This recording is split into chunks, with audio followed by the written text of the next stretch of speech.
Today, we are very fortunate to have Dr. Zabeen Patel Saeed speaking to us about a very important topic in implementation science, which is implementation strategies, the actions that you take to help to integrate the thing into usual clinical care or community settings. We have a number of people to thank this week. In prior years, this session was co-led by Allison Carroll and Ashley Knapp. We want to thank them for a lot of the curriculum development they did. And then this year, this seminar was co-developed by Dr. Patel Saeed with Kira D. Clemente Bosco and with Callie Walsh Bailey, both of whom are out of the office today. Zabeen graciously offered to lead this by herself, and so we are very grateful to her for that. So I'm going to turn it over to Zabeen to talk about this very important IMSCI topic. Zabeen is core faculty at CEDIS and was actually our inaugural fellow in 2022 and has been immensely successful transitioning to faculty, and just absolutely delighted to learn from her today. All right, take it away, Zabeen.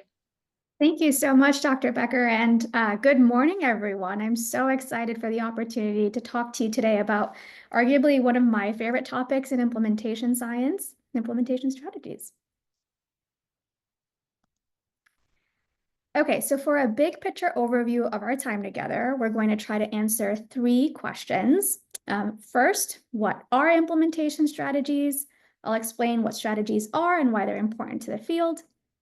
Then we'll try to answer this question of how do you choose implementation strategies from the many options available? Third, we'll get into how do we intentionally center equity when designing implementation strategies? Then we'll walk through our health system case example that we've been working through throughout this course, and we'll end with our breakout discussion groups. To review our learning objectives for this week, we hope by the end of this presentation, you will be able to describe a range of implementation strategies, identify resources to help you evaluate and adapt strategies for specific populations, contexts, resources, and capacities, and understand how strategies fit within the implementation research logic model, or the IRLM. Okay, whenever I introduce strategies for the first time, I like to begin with a big picture overview of implementation science as a field, because it's really important to differentiate between what you're implementing and how you're going to implement it. And this difference between what and how becomes really important for differentiating between your innovation and your strategy. So hopefully at this point, this feels like a breezy review for you. We have learned that implementation begins with an evidence-based practice or a thing that you're trying to implement. This can be any one of those 7 Ps in that framework that Dr. Lee had mentioned in our theories, models, and frameworks class. So this can be a program, a pill, a procedure, a practice, essentially anything that improves public health. This is your what. What are you implementing? Efficacy and effectiveness research tries to answer this question of, does your thing work? Does it reduce patient symptoms and improve patient outcomes? Taking it a step further along the implementation research subway, implementation research is focused on how do we best help people and places do the thing? How do we get our innovation or our what out there? And last, implementation strategies, which is going to be the focus of today, are the specific actions that we take to help other people and places do the thing. For me, strategies really answer this question of how are we getting our innovation out there? So the key takeaway here for this question of what are strategies is implementation strategies are solutions that we use to drive change. They are the practical, actionable steps you take to get your innovation out to the people and places that need it. This is a much more textbook definition of strategies that's put forth by Dr. Enola Proctor and colleagues, which was a part of your reading for today. Implementation strategies are the specific methods or techniques used to enhance the adoption, implementation, and sustainability of a public health program or practice. An emphasis is placed in this definition on methods or techniques because strategies are really the tools of implementation scientists. We're interested in testing whether the steps you take to get your innovation out there are useful and effective. An implementation strategy drives change by targeting a determinant to improve implementation outcomes. So last week we learned about determinants. These are variables, barriers or facilitators that influence the success of an implementation effort. And you typically identify determinants in your context through a needs assessment using a multi-level determinant framework like CFIR, the Consolidated Framework for Implementation Research. And after identifying relevant determinants, you need to identify solutions to help you overcome your barriers. And these solutions are strategies. The ultimate goal of a strategy is to improve an implementation outcome, which you will learn more about next week. According to Proctor's definition of strategies, adoption, implementation, and sustainability, all highlighted in green in this definition, are all implementation outcomes. So for example, let's say you've completed a personal needs assessment and identified that lack of knowledge is an important barrier to you using implementation science principles in your work. One strategy to address this barrier is participating in a training or a reading course to enhance your knowledge. And the goal here is to increase the likelihood that you will actually use some of this knowledge in your work, or to increase your adoption of implementation science principles. In this example, knowledge is your determinant, a training is your strategy, and adoption is your outcome. I wanted to share some key takeaways and strategies. First, implementation strategies are also interventions. Like I mentioned, you can test whether or not they're useful and effective. And often as implementation scientists, we're interested in this question. But strategies differ from interventions or innovations aimed directly at improving patient health because we're typically focused on assessing more multi-level health outcomes in the health system. So these are outcomes usually focused on the clinician or organizational levels. Second, multiple implementation strategies are often required. It is rare that one solution is going to address all of your determinants, and it's also rare that one determinant can only be addressed with one strategy. And I'll give you an example. So let's say after completing this reading course, you may enhance your knowledge about implementation science, but this course may not be enough to actually put some of these principles into action, right? You may need some more ongoing support in the form of consultation if you were actually trying to do implementation science. Training alone or consultation alone is what we would call a single or discrete implementation strategy. Training and consultation together are what we would call a multifaceted implementation strategy. And we can empirically test whether training and consultation together is more effective in increasing your adoption of implementation science principles. A third key takeaway, you need to ensure that your strategies are relevant and useful for your context. And you do this by engaging your clinical and community partners throughout the strategy design and selection process. This is very similar to intervention design and the co-design principles you put into place for when you develop and adapt your thing. And last, people often talk about matching strategies to barriers to improve implementation, but you can also leverage facilitators to take a strengths-based approach to implementation. So for example, in your journey to learn more about implementation science, you find out that the Center for Dissemination and Implementation Science has a really great consultation service. This is a resource that you can use to apply some of these principles in your ongoing work. Throughout the course, we've been working through the IRLM, which provides a roadmap for planning and executing an implementation project. I really like to think that strategies are at the heart of the IRLM. They sit right in the middle and create this visual link between determinants and outcomes. If you're like me and you really enjoy color-coded notes, you may have noticed that I presented determinants and strategies in a slightly different order in the way that they're presented in the IRLM.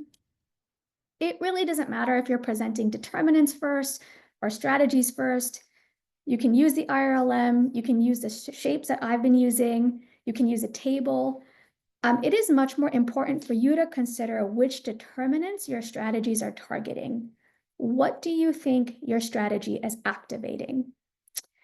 For those of you who are more advanced IS learners, the shapes that I'm using is more in line with the recent work that advocates for outlining mechanisms and implementation strategies. And if you're interested in learning more about mechanisms, I've highlighted a paper here by Dr. Kara Lewis. Again, the key takeaway from this slide is that strategies are the tools that you use to deploy your intervention, and they create a link between determinants and outcomes.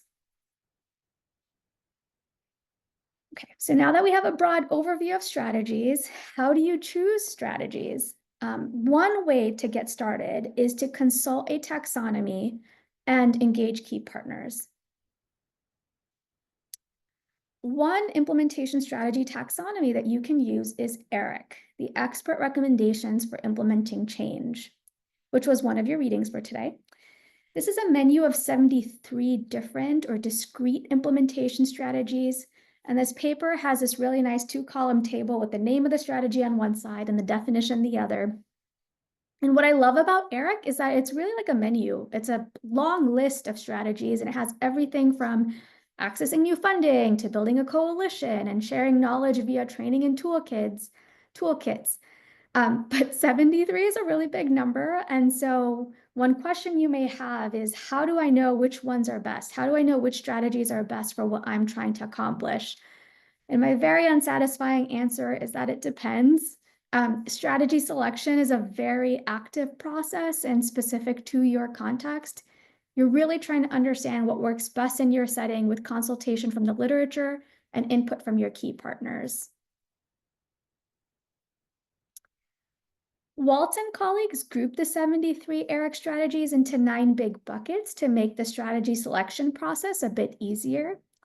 So these buckets include strategies to help you evaluate how implementation is going, 2 strategies to adapt and tailor an intervention to context, 3 strategies to build capacity through training and education, strategies to build demand by engaging consumers, 5 strategies to change infrastructure and the environment in which interventions are delivered, 6 strategies that provide technical assistance for implementation, like facilitation and supervision, 7 strategies to build relationships and engage partners like leaders and champions, 8 strategies to support clinicians in intervention delivery, and 9 financing strategies. And this way, if you have a specific need for a solution, you can start with these big, broad categories before digging deeper into a specific strategy. I mentioned earlier that it's important to match strategies to determinants, and one resource that can help you do this is the online CFIR ERIC matching tool. This tool uses the CFIR determinant framework that you learned about last week and the ERIC strategy taxonomy to help you match implementation strategies with your identified barriers. So essentially, you plug in your determinants from your needs assessment, and this tool will spit out some strategies that you might want to consider for your context. I want to emphasize that this is a great tool to play with, and it's a great tool to get started, but it should not be the only way you're selecting implementation strategies. And again, that's because you want to make sure your strategies are feasible and relevant for your context. And you do that by getting feedback from your clinical and community partners. And there is this really great paper on 4 participatory methods to systematically engage partners in the strategy design process. And those 4 methods are implementation mapping, concept mapping, conjoint analysis, and group model building. I won't go into details of these methods for the sake of time, but they are really helpful for strategy selection. And you can find further detail on these methods from this paper by Dr. Byron Powell and colleagues if you're interested.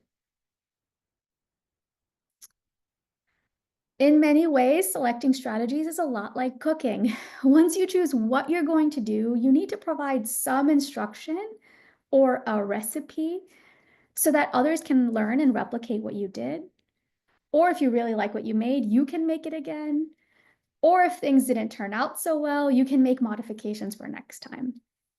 And you codify your strategies or your recipe by writing it down.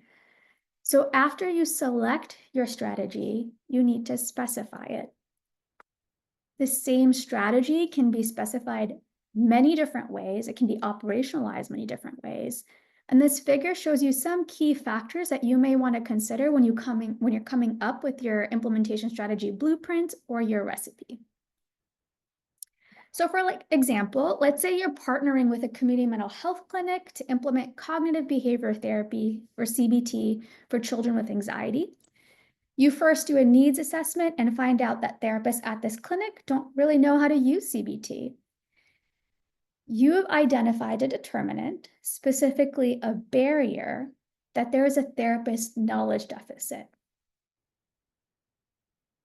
So to build capacity for CBT at this clinic, you decide to conduct a training. This training will target therapist knowledge to increase the likelihood that they will adopt the CBT treatment protocol. So now that you have your training strategy, you want to specify it. Because how I think of training can be very different than how you think of training. And this essentially means that you need to think through the who, what, when, where, why, and how of your training strategy. And we can do that by walking through this figure together. So first, you want to think about the actor. Essentially, this is your who. Who is going to be delivering the strategy? In this case, you choose that the clinical supervisors at the clinic will be leading the training. Next is the action. This is the what.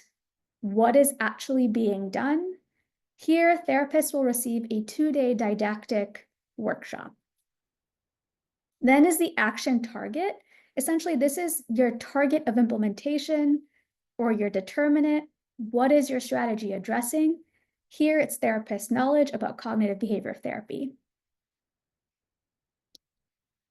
Temporality is when. When is the strategy being delivered?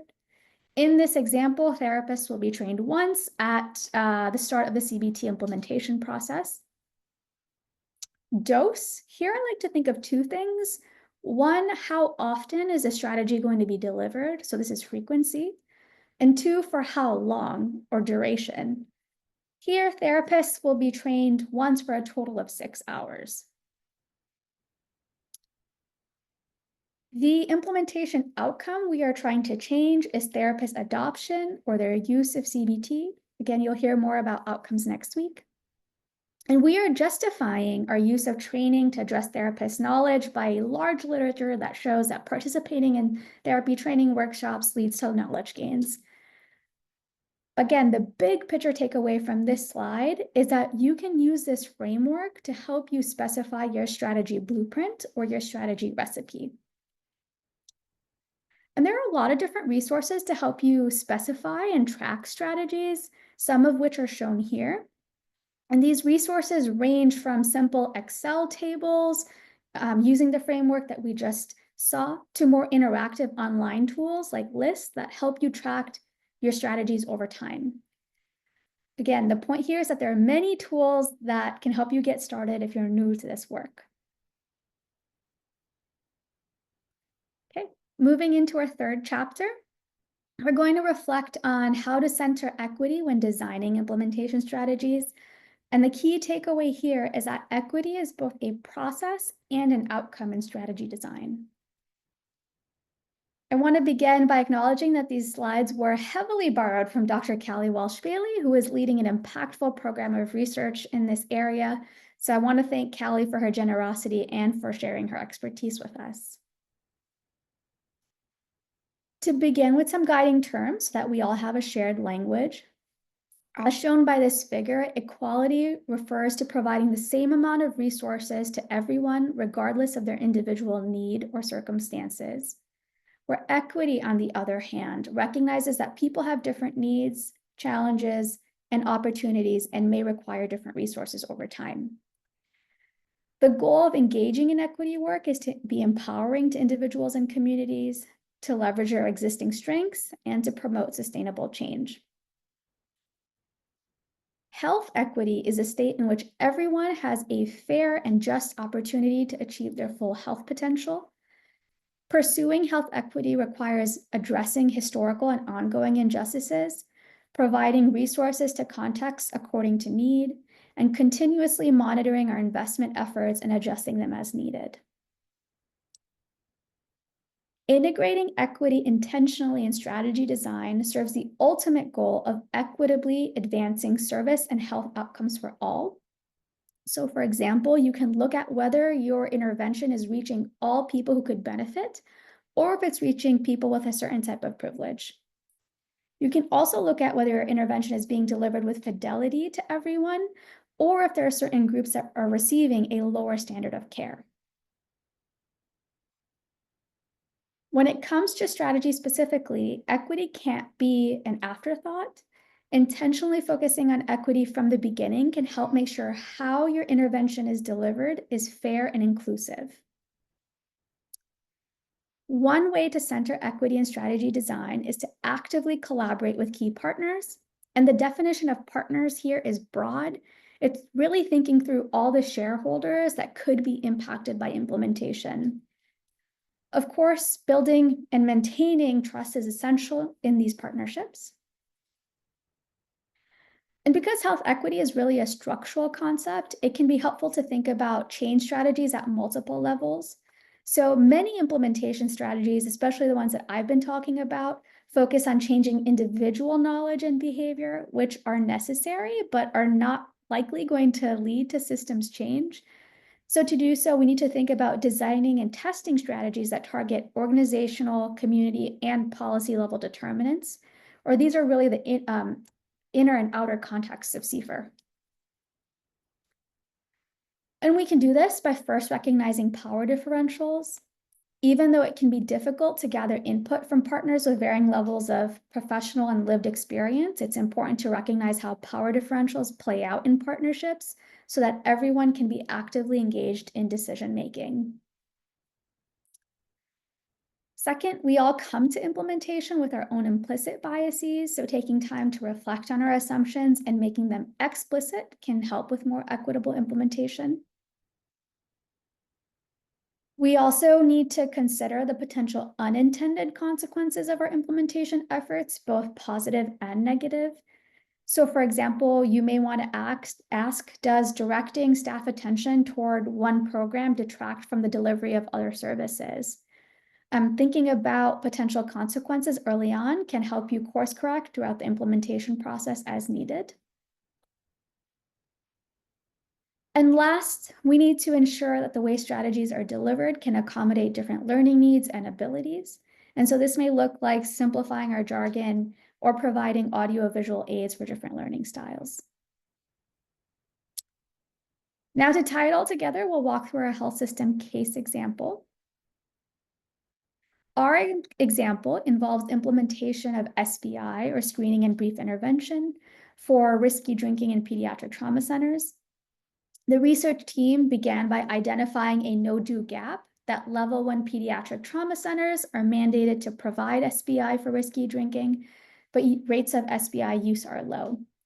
So they selected the thing, which is an SBI protocol recommended by the American College of Surgeons.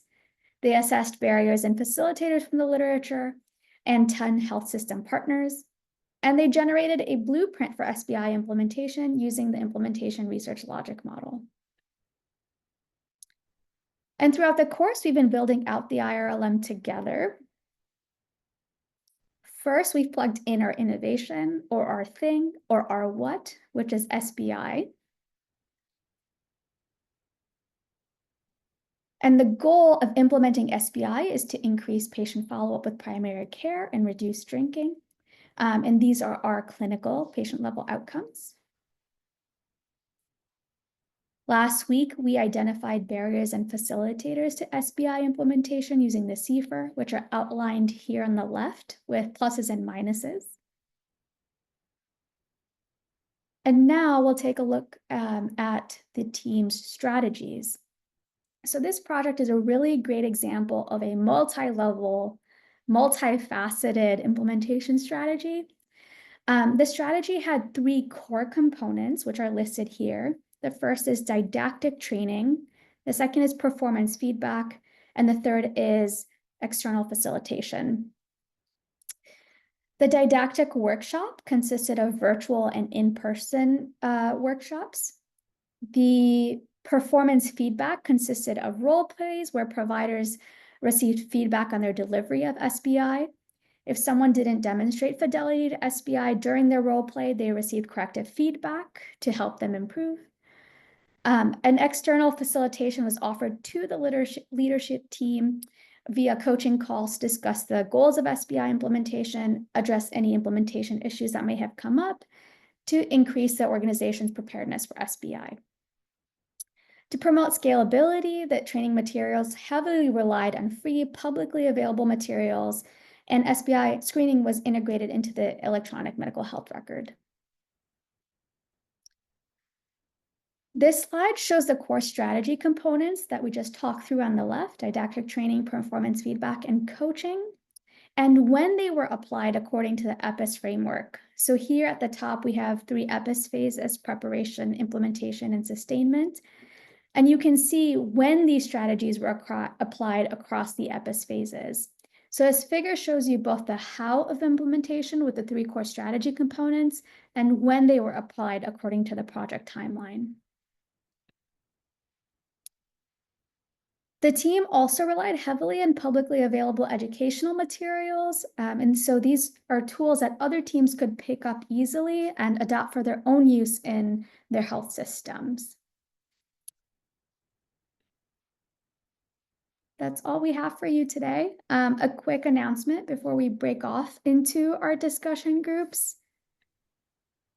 There has been a change in our course schedule, and instead of meeting 2 weeks from now to discuss outcomes, we will actually be meeting next week for week 6. So we'll see you on the 26th. And a couple of questions that you might want to consider for your breakout group discussion are what are some strategies that you use in your own research? Which strategies are most relevant for the context in which you work? And you might be using many implementation strategies without realizing it. And where do you see partnership engagement opportunities in selecting and tailoring strategies? And with that, I'll turn it over to our planning and admin team. Thank you so much, Sabine. That was such a clear overview of implementation strategies. Your specification slides were so fabulous, and it was so nice to follow all the key elements. I greatly want to thank you and everyone that contributed to that curriculum development. I feel like I learned more this year than in prior years, so thank you again for that. I did want to make an announcement that we are scheduled next week for reading course, as it be noted, and we apologize. We recognize that that is Chicago Public School holiday for folks. We had made that adjustment because of the IFAM Public Health Day, which we highly encourage folks to attend if they're able, which is April 2nd. But because of the fact that we are offering this over CPS holiday, if you would like to do a makeup week, we are going to post the video after the 26th within a day or two, and then we will offer a makeup on 1 week later on April 2nd at the same time at 11. We only want to do that makeup if there's at least a few folks. So please, if you plan to do that, if that would be attractive to you, to join us on April 2nd instead of on March 22nd, please email us at our cdis@northwestern.edu email to let us know you'd like to take advantage of that opportunity, and then we will hold a makeup Zoom for you at that time. All right, so Sabine left us a really nice chunk of time for small group discussions, so we'll start to assign folks. We have a number of folks traveling this week, so you might see some new faces in your group. We have a number of folks that generously offered to serve as peer discussing group leaders and small group discussion group leaders. So we look forward to seeing you in your rooms.